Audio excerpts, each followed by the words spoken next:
Assalamualaikum warahmatullahi wabarakatuh. Alhamdulillahirabbil alamin. Asyhadu an la ilaha illallah wa asyhadu anna Muhammadar Rasulullah.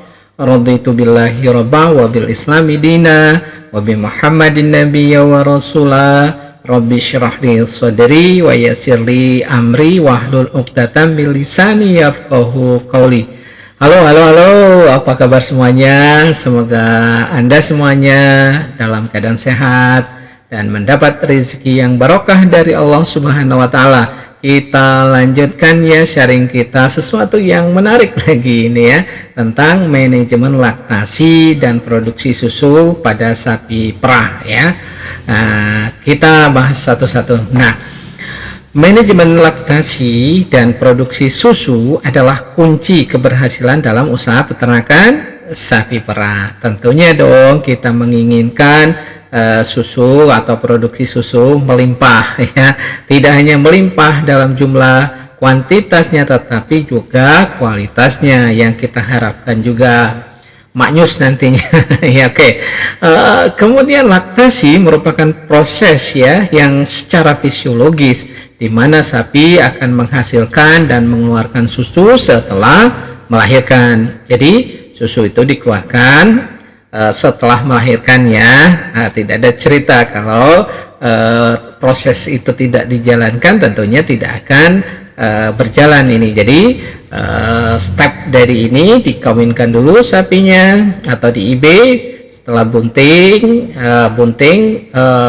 dipelihara kebuntingannya, setelah itu pada waktunya melahirkan baru dikeluarkan atau ada produksi susunya.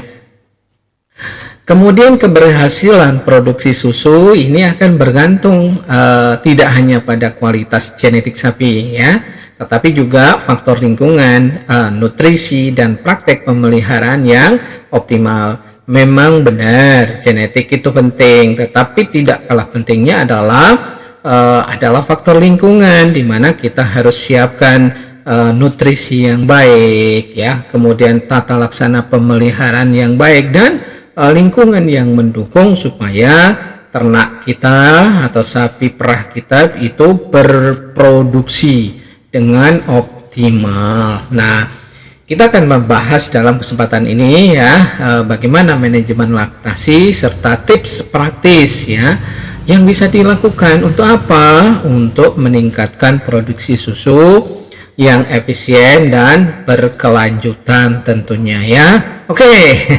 Selanjutnya kita kalau misalnya ditanya ya di definisi laktasi itu apa bagi yang baru, proses produksi dan pengeluaran susu oleh kelenjar ambing ya, ambing sapi tentunya, sapi perah setelah melahirkan. Itulah definisi dari laktasi. Jadi proses produksi dan pengeluaran susu oleh kelenjar ambing sapi ya, termasuk ruminansia yang lain, bisa kerbau ya, bisa kambing, itu setelah dikawinkan, bunting dia, kemudian melahirkan, baru bisa menghasilkan susu ya.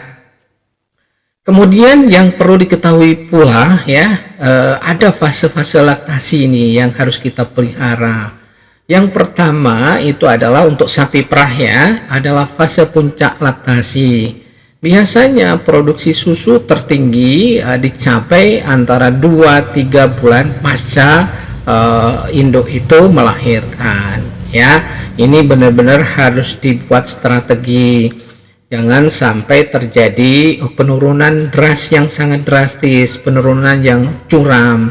Kalau bisa penurunan produksi ini ya dari puncak produksi dan seterusnya ini harus landai penurunannya ya.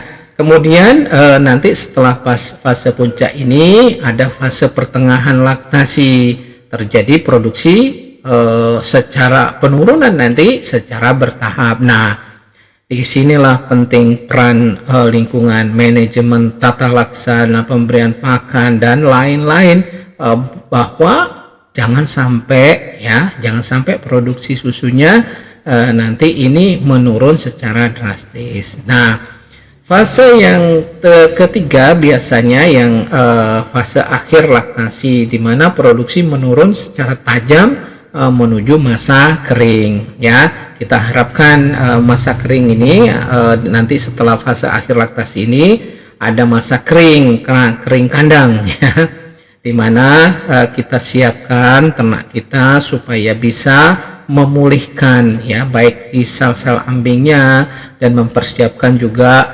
fetus atau janin yang di dalam kandungan si induk ya. Oke, jadi untuk mempersiapkan kelahiran dan produksi susu berikutnya, ini yang harus disiapkan juga ya. Kemudian kita lanjutkan, kalau ditanya ya, faktor-faktor apa sih yang mempengaruhi produksi susu. Yang pertama jelas itu genetik ya, pemilihan bibit unggul yang berpotensi menghasilkan susu lebih banyak dan berkualitas ya. Kalau toh kita menggunakan IB ya, kita berharap benar-benar kualitas strawnya itu dari lembaga yang benar-benar dipercaya dan memang mengurusi itu, misalnya dari Lembang ya, BIB Lembang ataupun BIB Singosari ya. Dan juga kalau di Indonesia disitulah yang paling besar. Kemudian tidak cukup dengan genetik itu, ini ada yang mempengaruhi yang juga sangat besar pengaruhnya, yaitu pakan. Jadi nutrisi yang seimbang, khususnya energi, protein, ini sangat vital untuk mempertahankan produksi susu yang optimal. Jadi setelah genetiknya memang bisa kita jawabkan ya, kemudian yang harus diperhitungkan adalah formulasi pakan, tentunya sesuai dengan produksi susunya, termasuk masa laktasinya ya. Oke, berikutnya adalah bagaimana manajemen pemeliharanya. Nah, ini juga berpengaruh, misalnya perawatan kesehatan serta lingkungan kandang yang nyaman dan bersih, meningkatkan kesehatan ternak ya. Misalnya kondisi kandang harus jauh dari tempat yang bisa mengejutkan, membuat rasa tidak nyaman pada sapi perah kita. Misalnya contoh yang paling sederhana, di dekat misalnya jalan yang banyak truk fuso dengan muatan yang besar bisa bergetar jalan dan bahkan kandang itu bisa bergetar ya.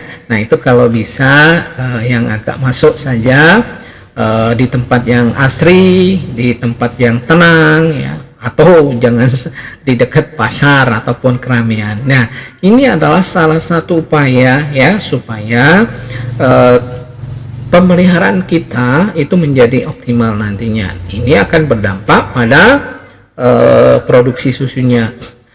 Nah, yang berikutnya yang tidak kalah pentingnya adalah teknik pemerahan.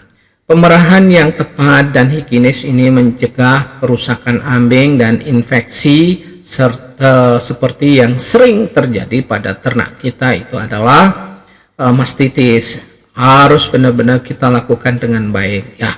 Kalau toh masih manual ya, perlu dipertimbangkan anak kandang bagian yang memerah itu jangan berganti-ganti orangnya, dia memang benar-benar sayang pada ternak ya. Kalau memang harus menggunakan mesin perah ya, kapasitasnya harus disesuaikan ya, dan selalu dicek ya mesin perahnya itu jangan sampai menjadi sumber penularan ataupun misalnya mekanisme di dalam proses pemerahannya itu terganggu dan lain-lainnya.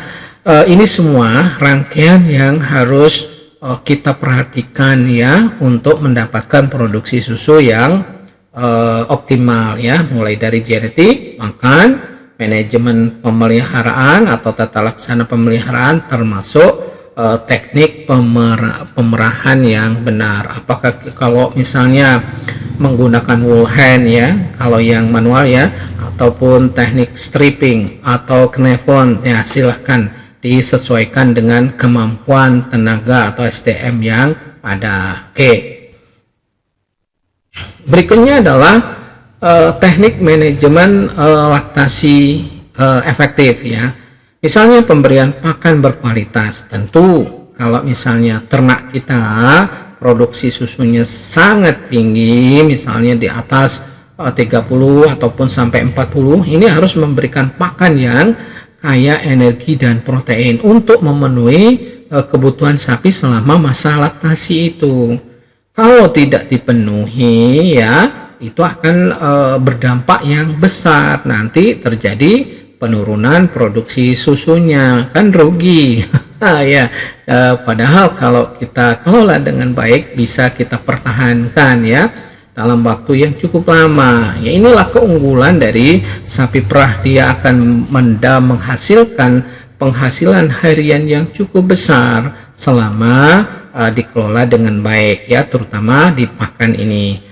Kemudian yang berikutnya adalah perawatan ambing ya, membersihkan ambing sebelum dan sesudah pemerahan untuk mencegah infeksi. Nah, gunakan desinfektan yang benar-benar ya bisa digunakan untuk membersihkan ambing ya.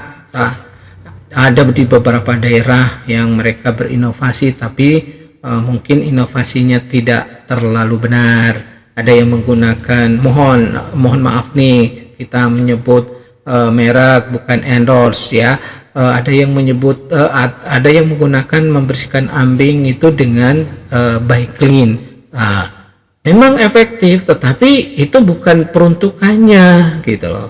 Nah, ini akan bisa berdampak terhadap juga iritasi pada kulit ambingnya, termasuk kalau ada residu berdampak pada kualitas susunya. Coba bayangkan, bahan yang seharusnya tidak ada di susu bisa saja nanti ada tetesan kecil yang berdampak pada kualitas susu, dan kalau terminum oleh konsumen manusia itu bisa berbahaya ya. Ini yang tidak boleh terjadi ya. Gunakanlah sabun yang memang direkomendasikan. Kalau sekarang sudah banyak yang memang kalau di pasaran banyak sekali yang bisa kita gunakan gitu loh, tinggal kita persiapkan ya. Kalau tidak tahu tanya tapi banyak ya, yang jelas banyak ya yang bisa, biasanya sabun cuci tangan lah ya,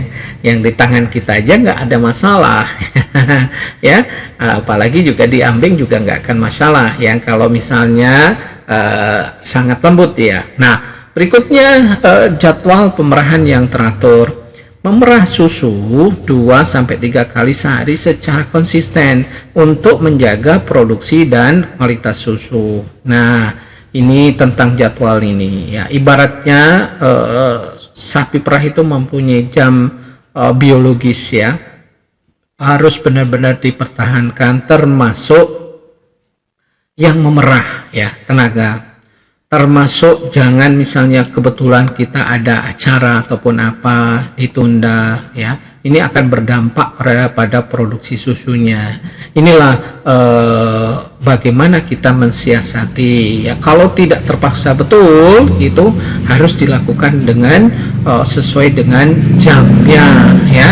Jangan seenaknya kita menukar atau memperlambat atau memajukan karena ada acara, itu tidak demikian ya. Oke, berikutnya adalah monitoring kesehatan. Jadi sering memeriksa tanda-tanda penyakit seperti mastitis agar penanganan cepat bisa dilakukan kalau ada hal-hal yang memang harus dilakukan cut off atau harus dilakukan tindakan ya. Jadi untuk sapi perah itu lebih tanggap dengan cepat, itu harus lebih bagus ya. Nah, inilah pentingnya di dalam sapi perah itu kita melakukan recording ya, termasuk pemantauan kesehatan.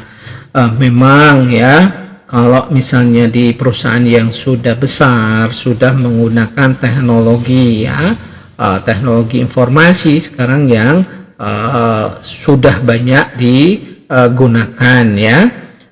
Tapi nggak apa-apalah, kita bertahap saja sesuai dengan kemampuan di daerah kita masing-masing. Yang penting ya tahapan-tahapan itu dilakukan dengan baik ya. Oke, berikutnya adalah pengelolaan produksi susu yang tepat. Setelah kita dapatkan susu, kita tahu susu itu adalah salah satu media yang terbaik untuk mikroba ya, dan mudah rusak ya, sangat suka itu bakteri atau mikroba, jamur ataupun apa saja. Nah, oleh karena itu bagaimana caranya susu ini harus disimpan pada suhu yang dingin ya, 4 derajat Celcius untuk menjaga kesegaran dan kualitasnya, misalnya kisaran seperti itu. Nah, ini tidak bisa ditolak atau ditawar-tawar ya. Makanya yang berhasil biasanya di suatu lokasi atau tempat ya, alangkah baiknya kalau ada sentral sapi perah itu ada industri pengolah susunya. Itu adalah solusi ya, selama tidak berkaitan atau tidak bersinergi dengan industri pengolah susu biasanya ini mulai ada masalah ya, karena bagaimanapun dia menuntut pengelolaan ataupun proses yang cepat. Jangan sampai menunggu lama sampai 5 jam misalnya. Ini akan tidak terjadi proses nanti ya. Bakteri sangat senang sekali itu nantinya ya. Kemudian berikutnya pengolahan susu ya. Kalau sudah ada industri pengolah susu, ini diolah menjadi produk yang mempunyai nilai tambah yang lebih besar, misalnya yogurt, keju, atau susu pasteurisasi yang siap nanti disajikan atau diminum dalam bentuk kemasan yang mudah untuk dibuka dan bisa diedarkan kemana-mana ya. Nah, ini juga berfungsi untuk memperpanjang umur simpan dan nilai ekonominya ya. Kata kunci ya bahwa industri sapi perah ataupun budidaya sapi perah ataupun ada sentral sapi perah harus dibarengi, harus disinergikan dengan industri pengolah susunya.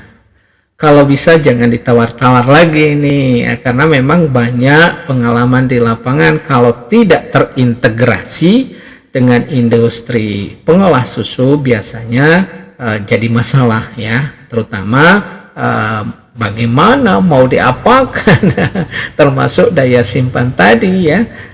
Itu akan nanti pasti bermasalah ya, untuk bro, ensis atau siapa saja. Kalau misalnya sudah berkembang sentra, ada beberapa yang bisa memproduksi susu, yaitu harus bukan hanya difikirkan, harus ada industri pengolah susunya. Jadi berharap dari hulu dan hilir ya, belepotan ya, sudah ada di daerah tersebut ya. Jangan sampai susu itu misalnya jauh dari puncak gunung bagus, sampai ke ini sampai lebih dari 4 jam. Nah, itu akan menimbulkan masalah nantinya. Kemudian pentingnya teknik pemerahan dan kebersihan. Jadi membersihkan ambing tadi ya. Membersihkan ambing sebelum pemerahan mengurangi resiko infeksi bakteri, termasuk nanti setelah pemerahan itu perlu dilakukan dipping ya, untuk membantu supaya kan klep atau sphincter dari puting susu itu dalam kondisi terbuka ya. Bagusnya pakai desinfektan untuk menutup, membantu supaya bakteri atau mikroba dari luar tidak ikutan masuk. Ini salah satu upaya ya untuk mengurangi supaya tidak terjadi mastitis ya. Kemudian yang berikutnya ada tadi ya, jadwal yang teratur, pemerahan dilakukan dengan rutin agar kestabilan produksi tetap terjaga. Nah, berikutnya jelas adalah dilakukan pemantauan kesehatan. Jadi melakukan pemeriksaan rutin guna mendeteksi masalah kesehatan lebih awal. Nah, kalau ada di antara ternak kita terindikasi mastitis misalnya, Jangan sayang, pakai sayang lagi. Di ini aja Pak, masih di perah aja. Nah jangan, ini akan nanti berdampak, akan menjadi sumber penular untuk ternak yang lain. Ini kalau misalnya karena sayang-sayangnya segera dilakukan karantina ataupun ditempatkan di tempat yang lain dan segera dilakukan tindakan pengobatan ya. Salah satunya mungkin minta bantuan dokter hewan atau mantri hewan untuk memastikan bahwa diobati kalau perlu pengobatan, kemudian sampai tuntas, sampai sehat, baru dikembalikan ke kandang produksi ya. Itu pentingnya kita punya kandang karantina ya. Kemudian kita lakukan pemasaran dan nilai ekonomi susu ya. Jadi ini penting ya, tadi ya, jaringan pemasaran. Membangun relasi dan akses pasar yang kuat agar produk susu dapat terserap dengan baik ya. Seperti tadi ya, mungkin kalau mau susu segar bagaimana caranya, tekniknya apakah diedarkan pagi hari sama sore hari sesuai dengan sesuai dengan kita memerah, dan itu harus dipastikan ya. Kalau tidak ada bisa dipasarkan langsung dalam bentuk segar. Nah itu tadi bagaimana harus ada, kalau koperasi misalnya sapi perah ya, dibentuklah ya pengolah susu, industri pengolah ya. Bagaimana kita mengolah susu itu supaya masa simpannya lebih panjang ya, minimal ada cooling unit atau pendingin ya dalam kapasitas sesuai dengan produksi susu di daerah Anda masing-masing.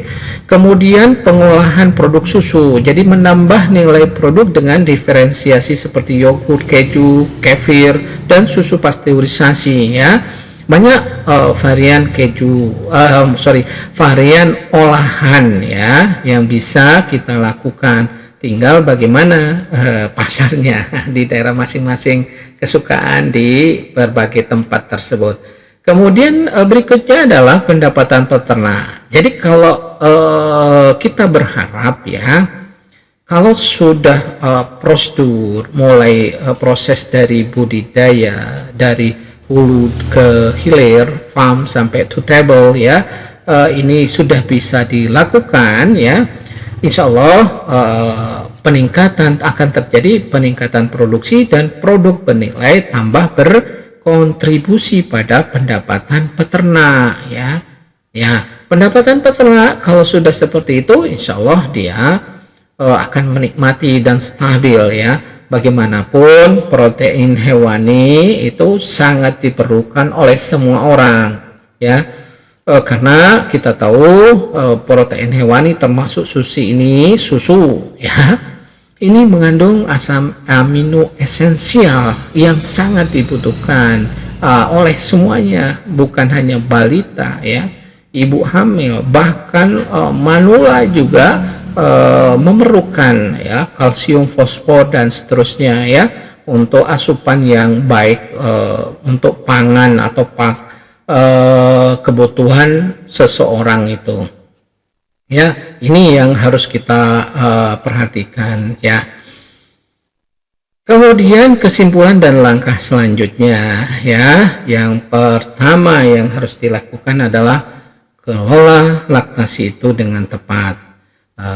Dengan cara memahami fase laktasi untuk mengatur pakan dan pemerahan agar produksinya menjadi optimal ya. Kemudian yang kedua, perhatikan nutrisi dan kebersihan. Jadi ini harus mendukung sesuai dengan produksinya. Pakan yang berkualitas dan lingkungan yang bersih sangat krusial bagi kesehatan dan produktivitas sapi. Kemudian manfaatkan potensi produk susu ya, jangan hanya sekedar susu segar ya. Jadi kembangkan menjadi produk bernilai tambah dan perluas jaringan pemasaran guna meningkatkan keuntungan. Jadi langkah selanjutnya adalah mengimplementasikan praktek